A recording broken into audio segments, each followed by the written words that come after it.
Saudara-saudaraku, dalam gereja Katolik ada kebiasaan mendoakan saudara yang sudah meninggal. Mulai 1 November, kita diminta untuk mendoakan anggota keluarga yang sudah meninggal supaya mendapat indulgensi penuh. Harus didoakan mulai tanggal 1 November sampai dengan 8 November. Marilah kita berdoa. Dalam nama Bapa dan Putra dan Roh Kudus. Amin. Bapa yang Maha Rahim, percaya akan kasih-Mu yang tiada terbatas. Bersama seluruh gereja-Mu pada hari ini, kami mohon dengan sangat, lepaskanlah jiwa-jiwa, sebutkan nama-nama yang Anda ingin doakan. Dari segala hukuman atas dosa-dosa mereka, perkenankan mereka semua memasuki hidup abadi yang terang dan bahagia di surga mulia, dan perkenankan mereka memandang kemuliaan cahaya wajah-Mu. Semua ini kami mohon dengan pengantaraan Kristus Putra-Mu dan pengantara kami, kini dan sepanjang masa. Amin.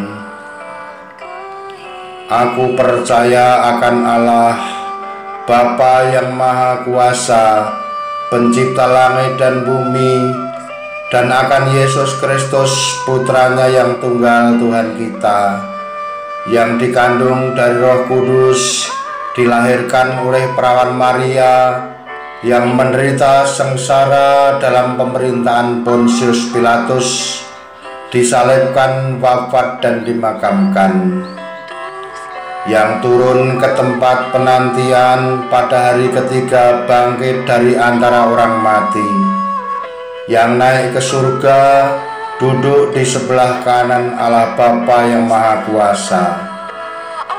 Dari situ Ia akan datang mengadili orang hidup dan mati. Aku percaya akan Roh Kudus, Gereja Katolik yang kudus, persekutuan para kudus, pengampunan dosa, kebangkitan badan, kehidupan kekal. Amin.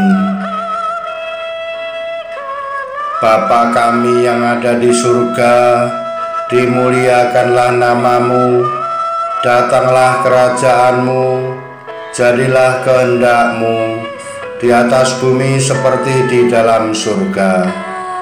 Berilah kami rezeki pada hari ini, dan ampunilah kesalahan kami, seperti kami pun mengampuni yang bersalah kepada kami. Dan janganlah masukkan kami ke dalam pencobaan, tetapi bebaskanlah kami dari yang jahat. Amin. Dalam nama Bapa dan Putra dan Roh Kudus. Amin.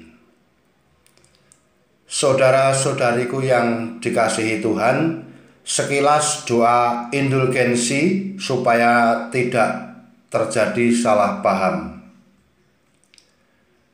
Secara umum, dalam gereja Katolik, indulgensi, bahasa Latinnya indulgensia, adalah penghapusan hukuman atau siksa dosa sementara atau temporal karena dosa-dosa yang telah mendapat ampunan. Pada prakteknya, indulgensi berhubungan erat dengan daya guna pengampunan dosa dari sakramen tobat. Menurut Katekismus Gereja Katolik, hanya umat beriman yang benar-benar siap menerimanya sesuai persyaratan yang telah ditetapkan dengan jelas yang dapat memperoleh indulgensi dengan bantuan gereja.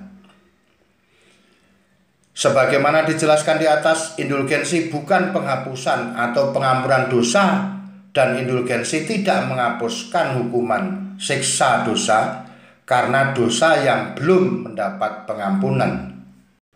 Secara khusus, Indulgensi bagi yang telah meninggal. Dengan tetap memperhatikan persyaratan umum maupun persyaratan khusus untuk indulgensi penuh yang telah disebutkan di atas, umat yang masih hidup di dunia ini dapat mempersembahkan indulgensi bagi mereka yang telah meninggal dunia. Yang dapat menerima indulgensi adalah jiwa-jiwa yang dalam keadaan pemurnian atau purgatorium. Sementara jiwa-jiwa yang berada dalam hukuman abadi neraka tidak dapat menerimanya. Kemudian yang dimaksud indulgensi sebagian dapat diterima oleh mereka yang telah meninggal jika umat yang memenuhi syarat melakukan salah satu hal berikut. 1. Ziarah ke makamnya dengan ketulusan hati dan berdoa baginya pada kesempatan apa saja. Atau yang kedua, mendaraskan doa pagi atau laudes atau doa sore atau vesper dari ofisi untuk orang meninggal, ataupun doa requiem aeternam, istirahat kekal. Yang dimaksud indulgensi penuh dapat diterima oleh mereka yang telah meninggal jika umat yang memenuhi syarat melakukan salah satu hal berikut. 1. Ke makamnya dengan ketulusan hati dan berdoa baginya setiap hari sejak tanggal 1 November atau hari raya semua orang kudus sampai dengan 8 November. Atau yang kedua, mempersembahkan intensi misa dengan ketulusan hati di gereja atau tempat doa publik di mana saja misa dirayakan pada tanggal 2 November atau hari arwah, atau atas ketentuan ordinaris wilayah pada hari Minggu sebelum atau sesudahnya atau pada hari semua orang kudus, dan mendaraskan doa Bapa Kami serta syahadat. Kebiasaan ini muncul pada abad 16 ketika Bapak Paus Leo X kemudian mendapatkan revisi dan penyempurnaan pada 6 Juli 1669. Paus Clement IX mendirikan kongregasi indulgensi dan relikwi untuk menangani hal-hal terkait indulgensi. Saat ini segala hal terkait indulgensi ditangani oleh Penitensiaria Apostolik yang menerbitkan buku panduan indulgensi atau Enchiridion Indulgentiarum. Mari kita laksanakan dengan tekun untuk saudara-saudara kita yang sudah meninggal, supaya bersatu dengan umat Allah yang bahagia di surga. Amin.